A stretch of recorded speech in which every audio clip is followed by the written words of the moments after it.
प्रकृति के आंचल में जीवन का हर रंग बिखरा होता है और जहां ये सारे रंग एक साथ मिल जाते हैं वहां जीव और प्रकृति के बीच एक अद्भुत तालमेल देखने को मिलता है।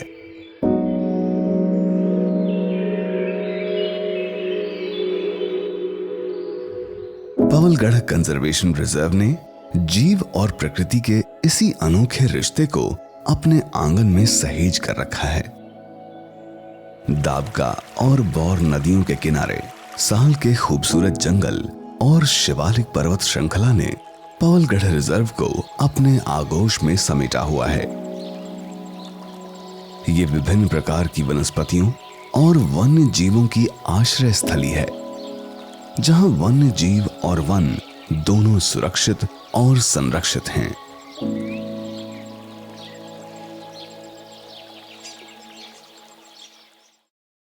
पवलगढ़ कंजर्वेशन रिजर्व उत्तराखंड राज्य के नैनीताल जनपद में स्थित है। इसे अपना नाम नैनीताल की तलहटी में स्थित पवलगढ़ गांव से मिला है। इस जगह ने लोगों का ध्यान अपनी तरफ तब आकर्षित किया जब 1944 में जिम कॉर्बेट की प्रसिद्ध किताब मैन ईटर्स ऑफ कुमाऊं प्रकाशित हुई। इस किताब की एक कहानी बैचलर ऑफ पवलगढ़ में इस जगह का बड़े ही बेहतरीन ढंग से जिक्र किया गया था। इस रिजर्व के बारे में सबसे कमाल की बात है यहाँ मौजूद जैव विविधता।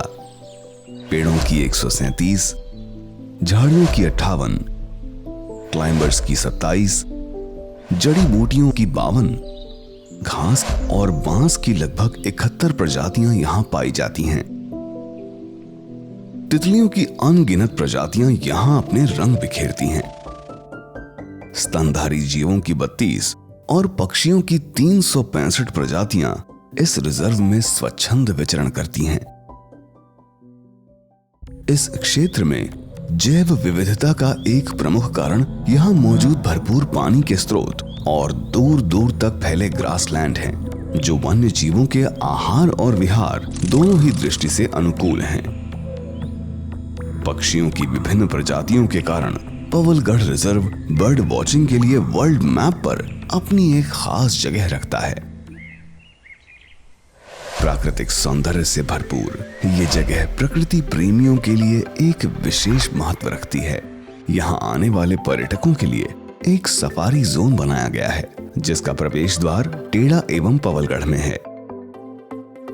जिप्सी के द्वारा पर्यटक इस मनमोहक प्राकृतिक स्थान का आनंद उठा सकते हैं।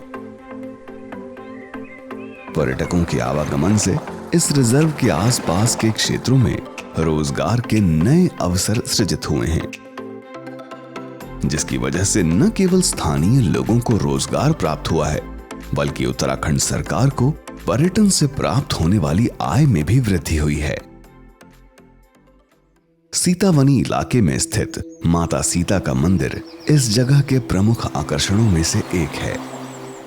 ऐसा माना जाता है कि अपने वनवास के दौरान मां सीता ने कुछ दिन यहां निवास किया था।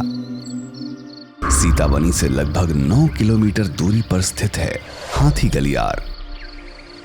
साल के पेड़ और पानी के प्रचुर स्रोतों की उपलब्धता ने इस क्षेत्र को वन्य जीवों की पसंदीदा स्थली बना दिया है।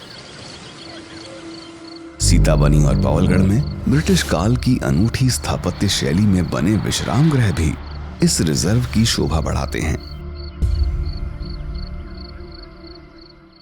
पवलगढ़ के पास स्थित कुछ प्राकृतिक स्थल ऐसे हैं जो प्रकृति का एक दिलकश अंदाज अपने अंदर समेटे हुए हैं।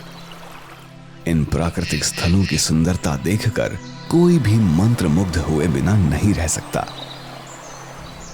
जैसे कॉर्बेट फॉल, जिसे कुछ समय पहले इको पार्क के रूप में विकसित किया गया है। बरगद के पेड़ की आकृति में बनाया गया भव्य गेट इस जगह की सुंदरता में 4 चांद लगा देता है। इसी तरह हल्द्वानी से रामनगर के रास्ते में पड़ने वाले गांव चूना खान के प्राकृतिक सौंदर्य को शब्दों में बयान नहीं किया जा सकता। इस गांव से निकलने वाली पगडंडी घने जंगल से गुजरते हुए बाराती रोड झरने से मिलती है। नदी के पानी का मधुर संगीत और हरे भरे पेड़ों से लदा जंगल मिलकर ऐसा समा बांधते हैं कि यहाँ आने वाले पर्यटक अपने आप को प्रकृति के मोह जाल में फंसने से नहीं रोक पाते। इसी तरह हरियाली की चादर ओढ़े और पानी के संगीत का सुर छेड़ता हुआ सुंदर स्थल है लदुवगाट फॉल। पवलगढ़ से निकलते समय स्थानीय महिलाओं के स्वयं सहायता समूह द्वारा संचालित कैफे महिलाओं को रोजगार उपलब्ध कराकर उन्हें आत्मनिर्भर बनाने की दिशा में एक सराहनीय प्रयास है। पवलगढ़ कंजर्वेशन रिजर्व जैव विविधता के संरक्षण के साथ ही स्थानीय लोगों के रोजगार और जीवन यापन के लिए एक वरदान साबित हुआ है। चाहे प्राकृतिक धरोहर की रक्षा हो या पर्यटकों के लिए एक अविस्मरणीय अनुभव, दोनों ही दृष्टिकोण से पवलगढ़ कंजर्वेशन रिजर्व अतुलनीय है।